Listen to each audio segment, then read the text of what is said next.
যে কোনো ক্যান্সার আমরা সবসময় বলি যে প্রাথমিক অবস্থায় অর্থাৎ স্টেজ 1 এবং 2 এর মধ্যে যদি থাকে বেশিরভাগ ক্যান্সার কিন্তু নিয়ন্ত্রণযোগ্য এবং কিউরেটিভ মানে একটা সম্পূর্ণ আরোগ্যযোগ্য। প্রোস্টেট ক্যান্সারের ক্ষেত্রে এই ব্যতিক্রম না। তবে আমি আগেই বললাম যে প্রোস্টেট ক্যান্সার অনেক সময় দেখা যায় তৃতীয় ধাপ এবং চতুর্থ ধাপে থাকার পরও কিন্তু রোগী অনেক ক্ষেত্রে ভালো থাকে, হয়তো 100% কিউরেবল হয়, নিরাময় হয় না, কিন্তু রোগী কিন্তু স্টেবল থাকে।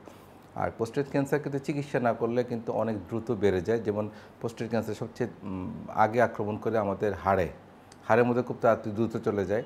এছাড়া পেটের মধ্যে যে লিম্ফ নোডস আছে, গ্রন্থিগুলো আছে, সেখানেও কিন্তু চলে যেতে পারে। এবং আরেকটা ভয়ঙ্কর যেটা হয় যে এটি যেহেতু প্রোস্টেট ক্যান্সারটা প্রস্রাবের থলি পিছন দিকে থাকে, সেই ক্ষেত্রে অনেক সময় কিন্তু পেশাবের থলিটা ব্লক করে দিতে পারে, যেটা পরবর্তীতে কিডনির উপরও এফেক্ট পড়তে পারে। আসলে ক্যান্সারের চিকিৎসা আমরা সবসময় বলি যে ক্যান্সার চিকিৎসা প্রোটোকল বেস, সারা বিশ্বে যেরকম প্রোটোকল হয় সেরকমই, এখানে আলাদা দেওয়ার কোনো সুযোগ নেই যে আমি আমার মতো দিলাম, সেটা না। বাংলাদেশেও কিন্তু সেই প্রোটোকল ফলো করে। বিশেষ করে প্রোস্টেট ক্যান্সার যেসব চিকিৎসা আমরা প্রয়োগ করি বা আমরা জানি, ইন্টারন্যাশনাল যেসব প্রোটোকল অ্যাপ্রুভড, প্রত্যেকটা চিকিৎসা বাংলাদেশে আছে। যেমন বাংলাদেশে অপারেশন প্রয়োজন হলে অপারেশন খুব ভালো আমাদের ইউরোলজিস্ট বা অনকোলজিস্ট আছে।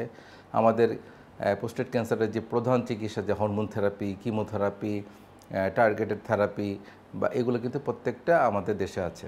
তারপরে রেডিওথেরাপি বলেন, রেডিওথেরাপি কিন্তু বাংলাদেশে অ্যাভেলেবল রেডিওথেরাপি মেশিন আছে এবং ভালো রেডিওথেরাপিস্ট আছে যারা প্রোস্টেট ক্যান্সার চিকিৎসার জন্য সম্পূর্ণ চিকিৎসা দিতে সক্ষম।